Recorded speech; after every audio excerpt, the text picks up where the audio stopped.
On today's edition of Cronkite Sports Live, it's a spring fling with Sun Devil baseball undefeated on opening weekend. Now a new challenge comes to Phoenix Muni. We're going to meet the Oral Roberts Golden Eagles.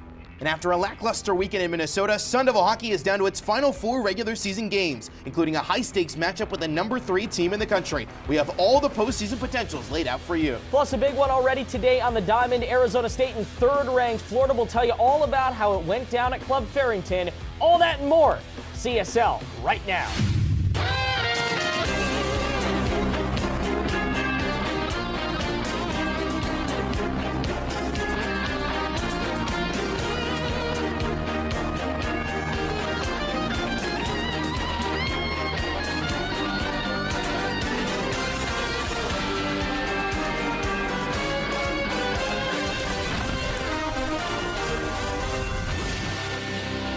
Sun's out, cameras are on, and CSL is a go for this Friday edition from Studio 6 with Max Zepeda. I'm Aiden Blank. Zippy, jam-packed as crossover weekend continues, crossover time of the month, as ASU faces off against a whole slew of teams in winter and spring sports. Yeah, Aiden, my phone's right here, and it's been nonstop notifications these last couple of weeks with all the sports going on. But hey, if I know you, that little ballpark-shaped building on the corner of Van Buren and Priest, it's open for business once again. Oh, you know it. Let's go right out there. Monday, capping off the weekend, ASU and Austin Peay. Sun Devils did sweep Ohio State to start the weekend, but they tacked this one on just for a little extra challenge. Austin Peay, a very good team, fresh off a regional appearance. And right off the bat, there you go. Cameron Nickens, leadoff homer.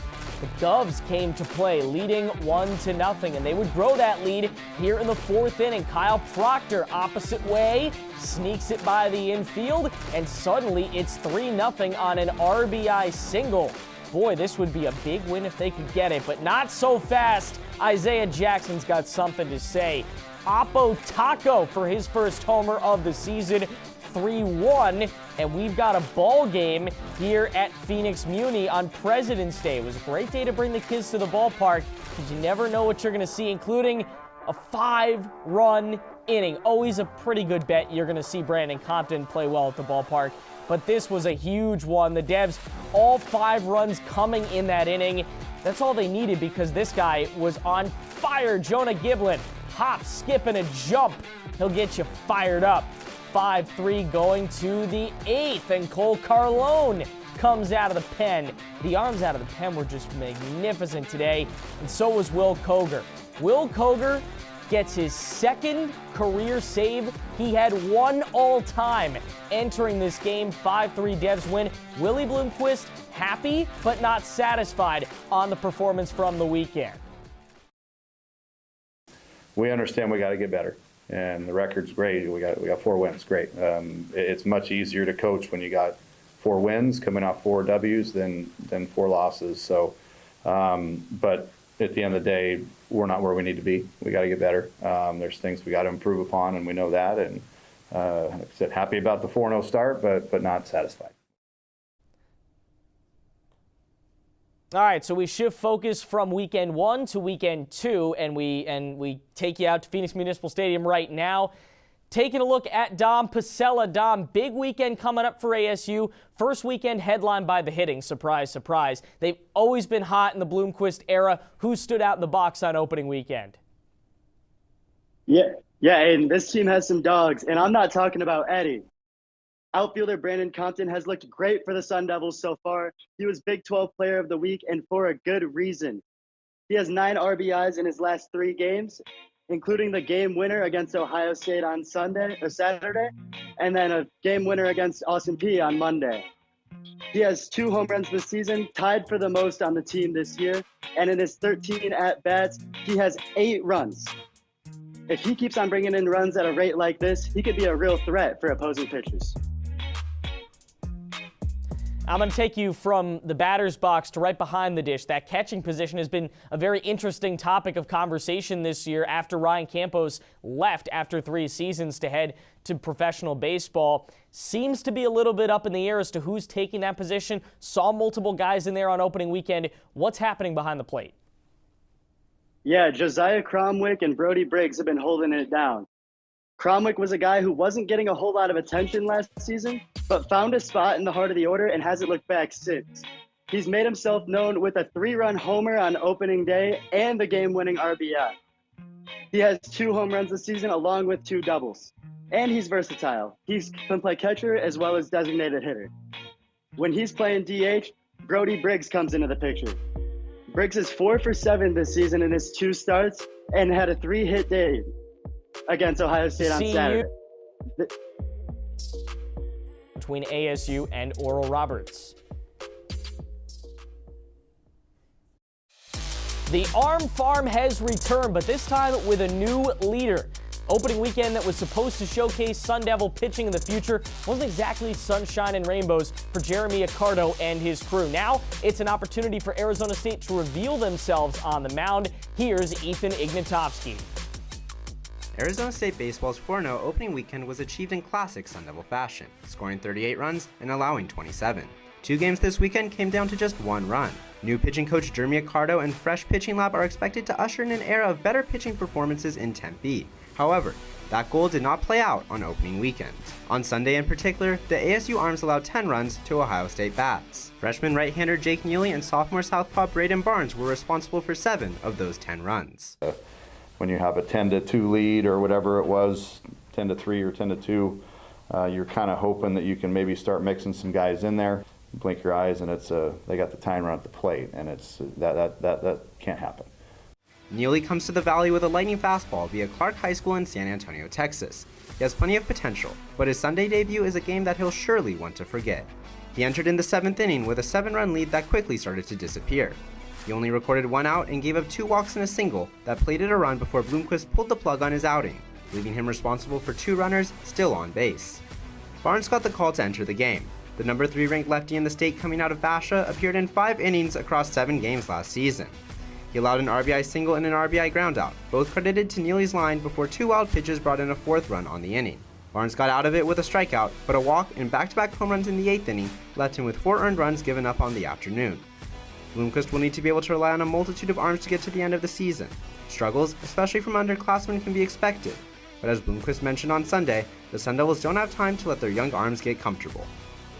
For Cronkite Sports, I'm Ethan Ignatowski.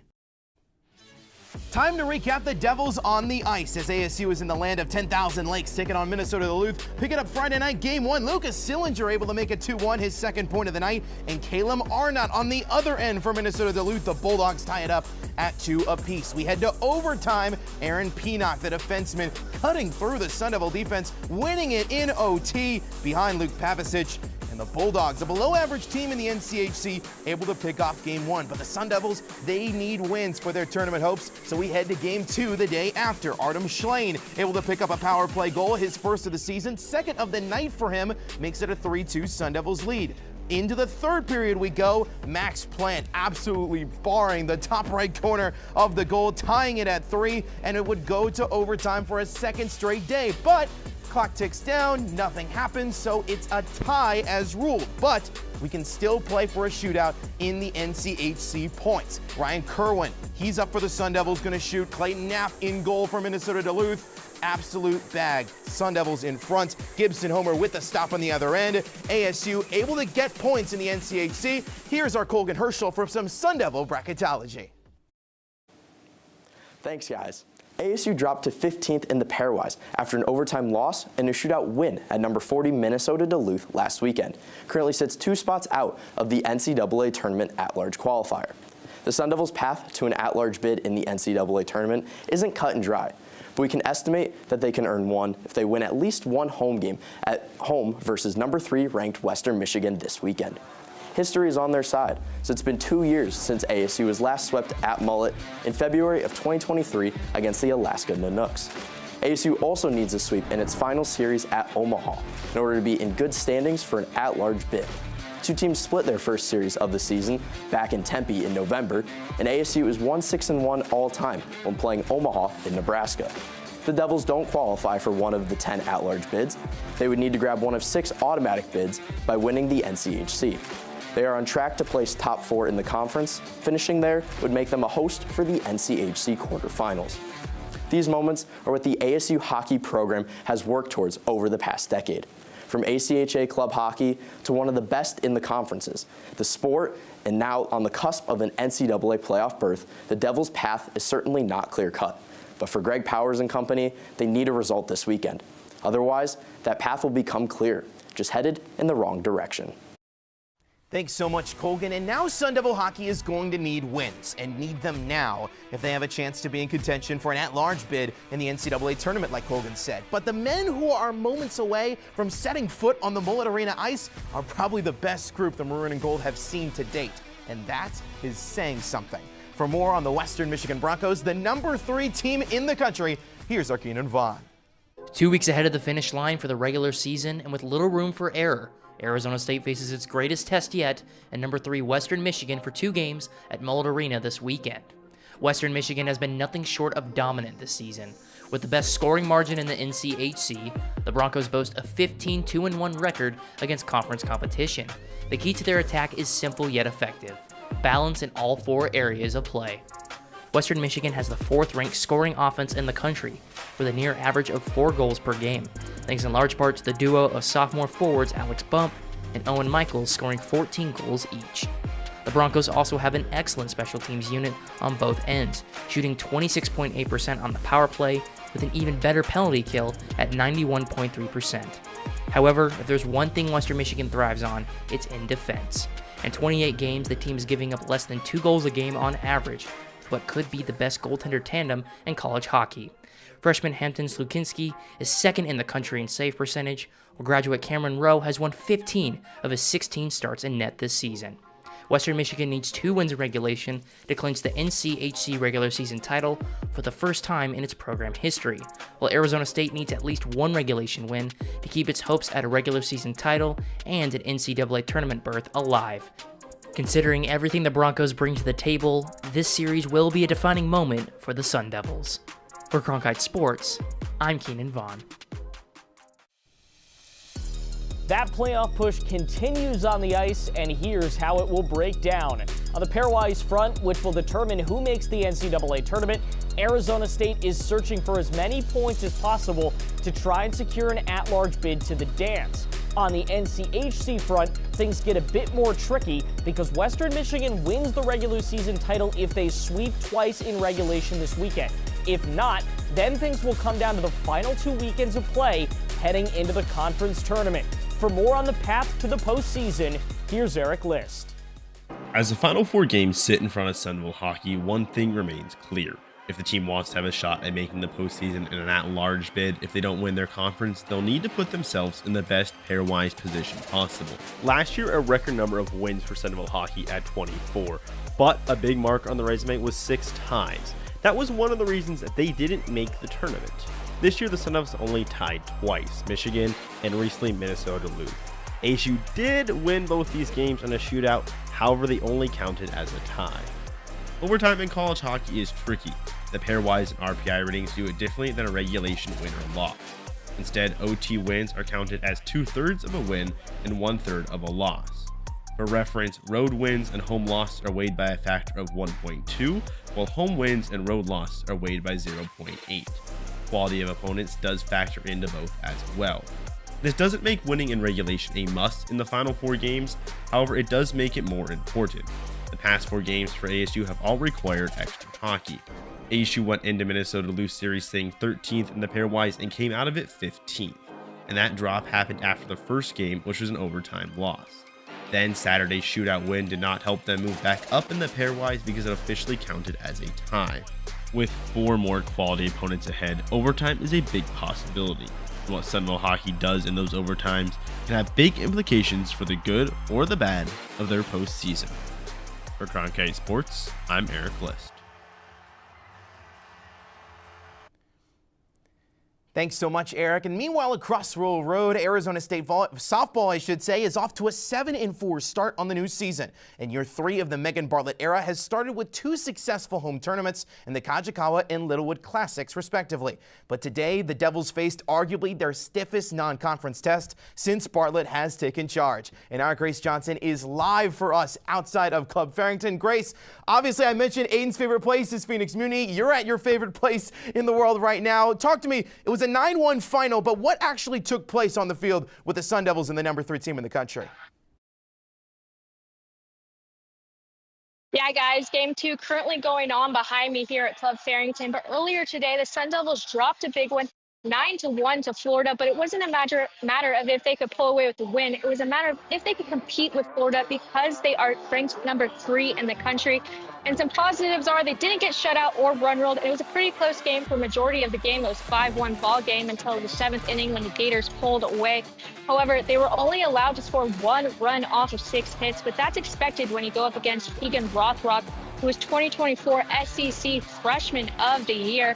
And here at Club Farrington, the Sun Devils are looking to get their offense going against CBU here in their second game. Well, certainly, Grace. Obviously, Cal Baptist is coming up literally in a matter of moments, I should say. And then they also have 2 more games to finish out the Sun Devil Classic. Sun Devil softball's in town for the first month of the season, but great job in the coverage as always.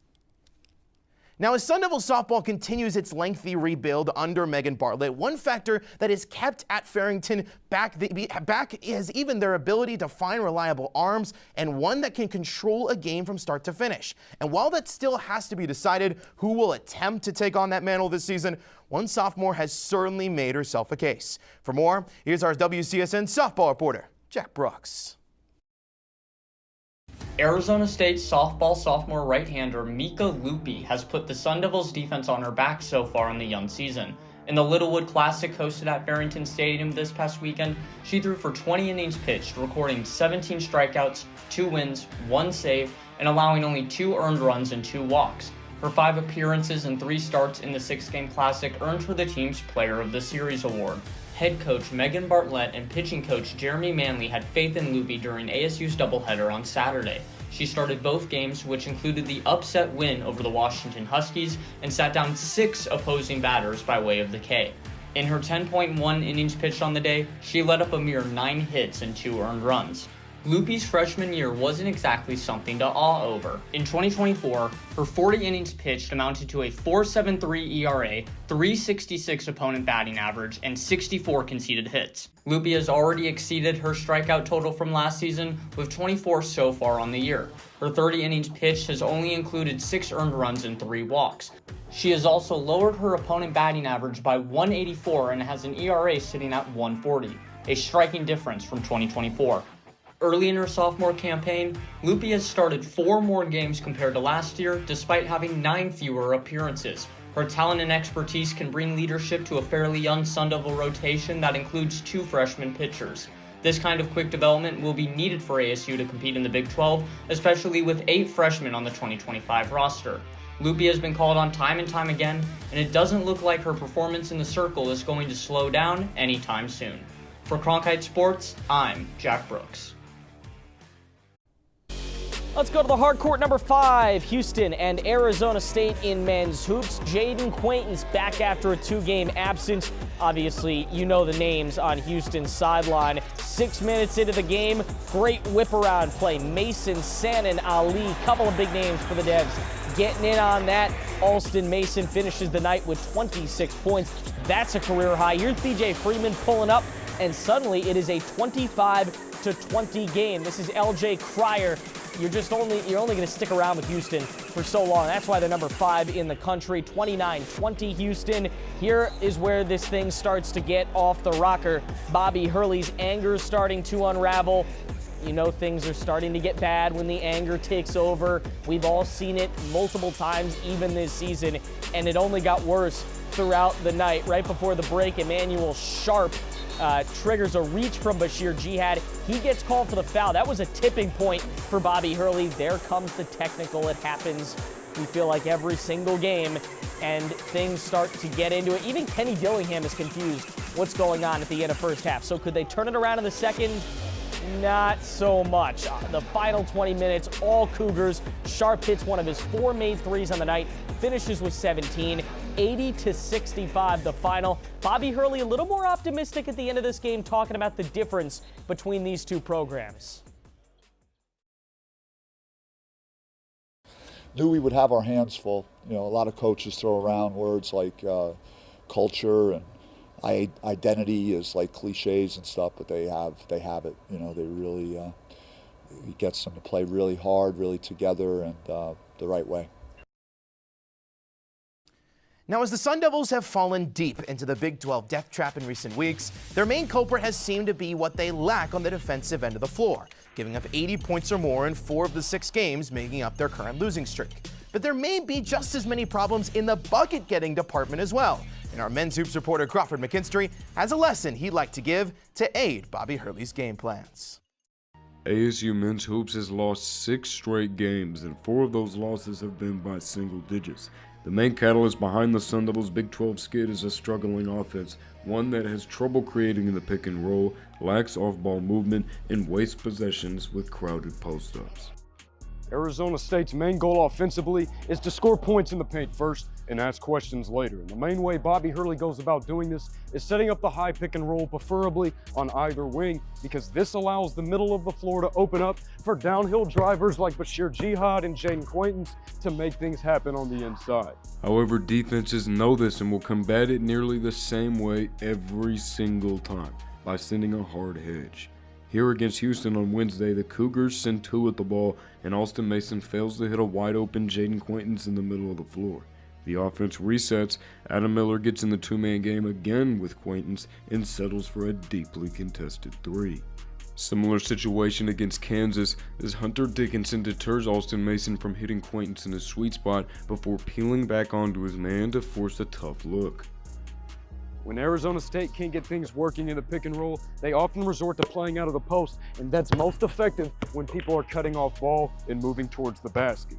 Against West Virginia, BJ Freeman does a great job of waiting for the double team to develop. JQ notices his man isn't paying attention and comes flying in for a bucket inside. And oftentimes, defenses will double on the post entry, leaving the only pass open, a nearly impossible one to make without anybody cutting towards the basket. Again, in their most recent game against Houston, Bashir Jihad begins his post-up nearly at the 3-point line, and the Cougars double immediately off the inbound. With 2 defenders draped over Jihad, the paint remains empty, but no cutters come to fill that gap. Instead, Jihad is left to fire off a risky pass to Amir Ali, who gets 2 free throws, but regardless, an inefficient possession for the Sun Devils. On this possession, BJ Freeman is left briefly uncovered with a wide open lane to the paint. Houston notices this and recovers to him. Austin Mason's defender turns his head, leaving him a perfect opportunity to cut baseline, but the Sun Devils leave another opportunity on the board and are forced into a smothered jumper from deep. Arizona State's going to have to work on these things offensively if they want to have a chance of staying alive in the Big 12 tournament. They have only 5 regular season games remaining, starting with Kansas State on Sunday. Back to you guys at the desk. From one gym to another, we head to Mullet Arena. Arizona State women's basketball taking on the number 10 ranked TCU Horned Frogs. Haley Van Lith and the gang set to go, making the trip from North Texas. Van Lith actually opened up the scoring in this one. First play of the game on the assist from Donovan Hunter. It was a dominant start for the Horned Frogs, 21-11 after the first 10 minutes. But Ty Skinner able to open up the scoring a little bit for ASU. That 3-pointer, one of her 4 made threes in the night, making it a 6-point game in the second. But then Sedona Prince able to sink in a layup on the assist from Agnes Emanopu. And with just 3 minutes to go, Jalen Brown able to get in on the and one. Skinner and Brown both really controlling this Sun Devil offense as they have all season long. With just seconds left in the first half, Skinner looking for an opportunity. Off glass, Aiden Blank to sink it in at the buzzer. Her second made buzzer beater of the season to end the first half. She had 14. On to the second half, Jaya Levette able to drive into the lane, sink in a layup. Sun Devils would make it a single-digit deficit, 46-37, but then it would become the Madison Connor show. She's a Phoenix native, made 3 consecutive threes. She had the first half, no points. 22 points in the second half, all by herself to pull things away for the purple and white. And number 10 able to take care of business, 82-66 your final, make it 12 consecutive losses for Natasha Adair and the Devils. We made it hard for them. I mean, it wasn't an easy game for them, regardless of the score. So I thought we played together. I thought we shared the ball. I thought key people stepped up. But we just got to put it all together for 40 minutes. Nevaeh Parkinson is a name Sun Devil fans have seen all season long on the court, but they don't necessarily see her all the time off the court. And we got a chance to catch up with Leilani Feiertag, who caught up with Nevaeh off the court. Nevaeh Parkinson, a collegiate women's basketball player at Arizona State. She's been committed to her craft since she was in 7th grade, to the point where she saw it as her only route to college itself. But basketball is not the only thing that defines her. You take off the uniform, and it's not just a girl who loves to play basketball, but a girl who loves to sing.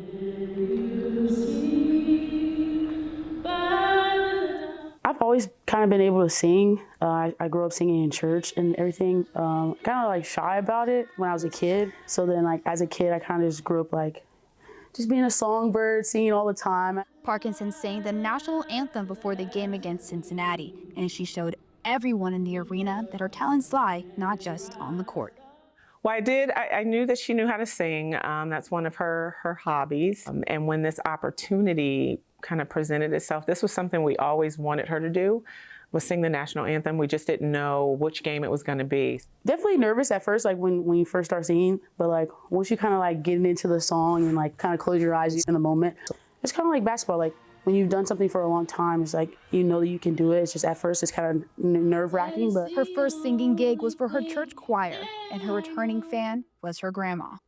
When Parkinson was 8 years old, she sang for her church's Christmas special, and this is one of her most cherished memories.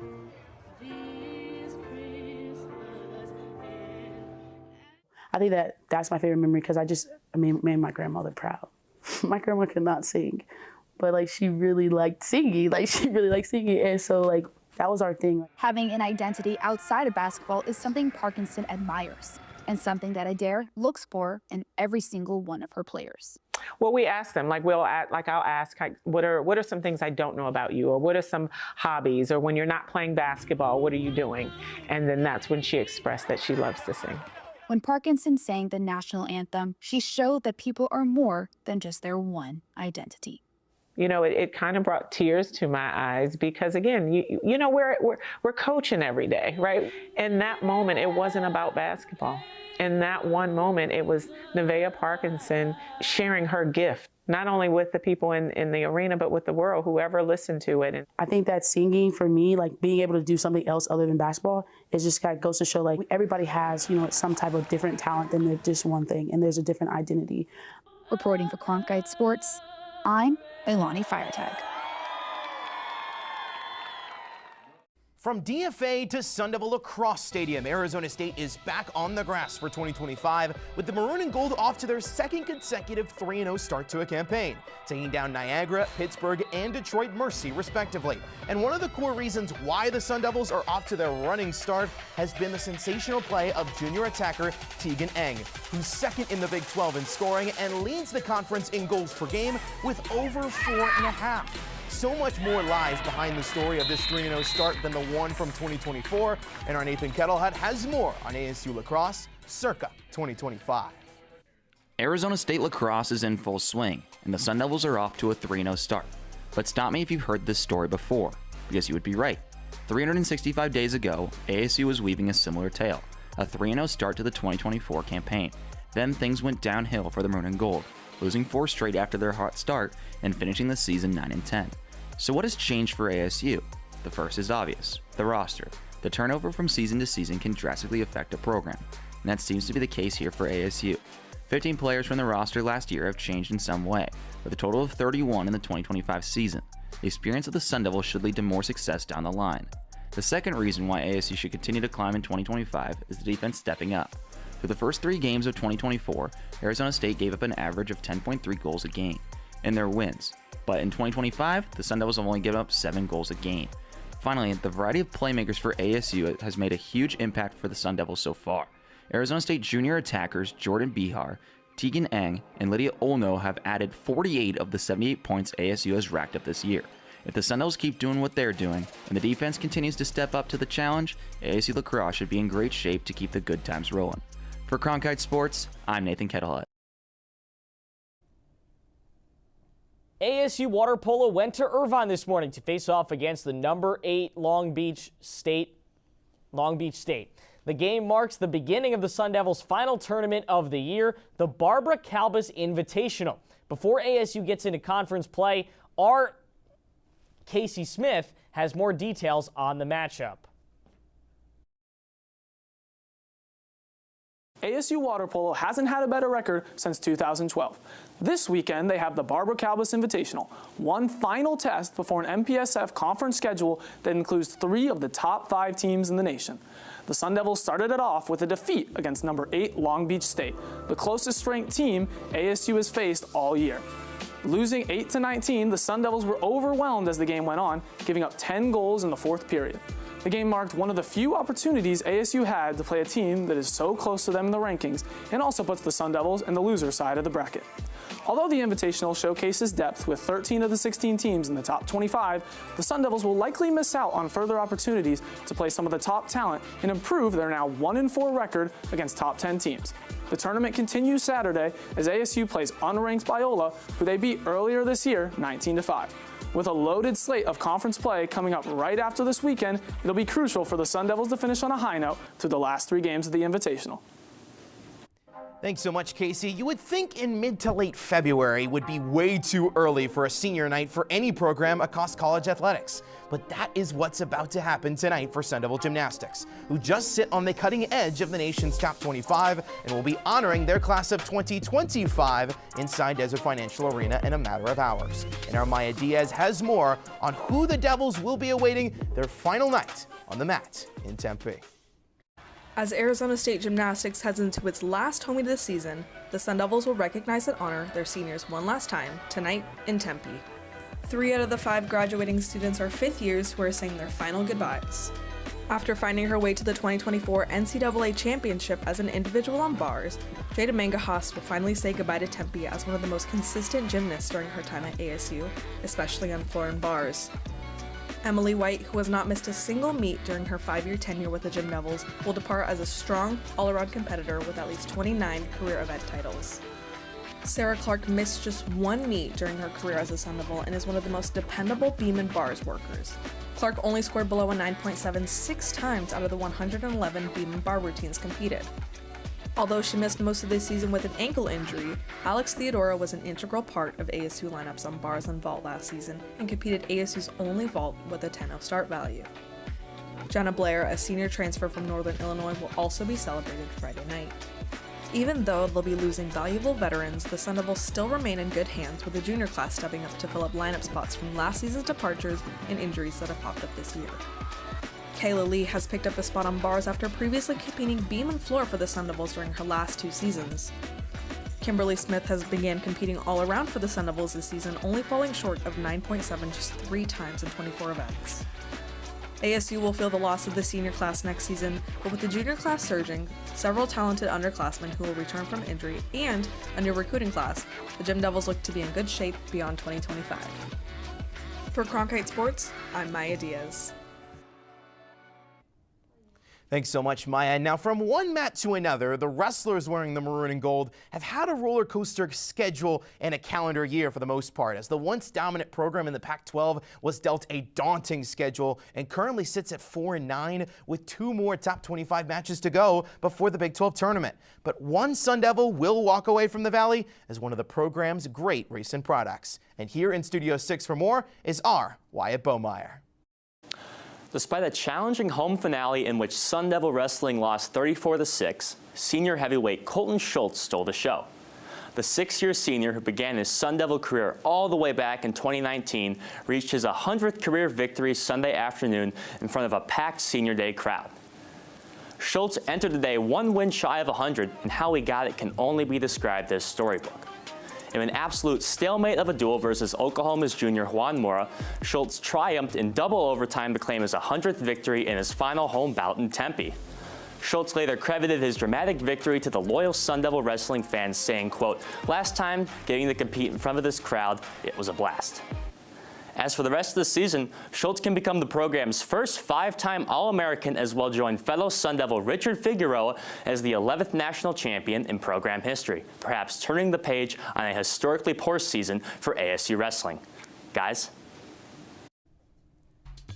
Let's go to some top plays. Number 5, Grace Molitor. I don't know, Zippy, how much she had to do with this, but the ball pops to second, and then suddenly it gets to first. it is a double play. Devs do drop this one to Belmont. Hey, you got to give her credit. And from the diamond to the mat, son of a redshirt senior Julian Klebov tied at 2 with Cornell's Tyler Ferreira. He sustained an ankle injury earlier in the duel, but with 6 seconds left, he secures the pin to take the 5-2 victory by decision. Okay, time for some baseball. Goodbye, Brandon Compton. What a surprise. He's back. Home runs are back. ASU wins all 3 of those games against Ohio State at Muni. Look at the trot. Yeah, they brought the boom over the weekend at Phoenix Muni, trying to do that again here. And we go to DFA for some Sun Devil gymnastics, and look at this, Aiden. True freshman all-around Jada Mengaas on the vault completes a full Yurchenko, sticking the landing and all, a 9.900 the score. Sun Devils would fall to the number 4 Utah Utes, but hey, I don't see many 9.9s these days. All right, last play, and this one a bit of an oddity. Line drive, this is the final out of Friday night's opening night victory for Arizona State. Ohio State's going to challenge that play at second. They came all the way up, the umpires did, to the press box. They wanted to see how we like to live at Phoenix Muni. They go back to the field. They make the out call. ASU wins it. What a great start for them. 4-0 on the weekend.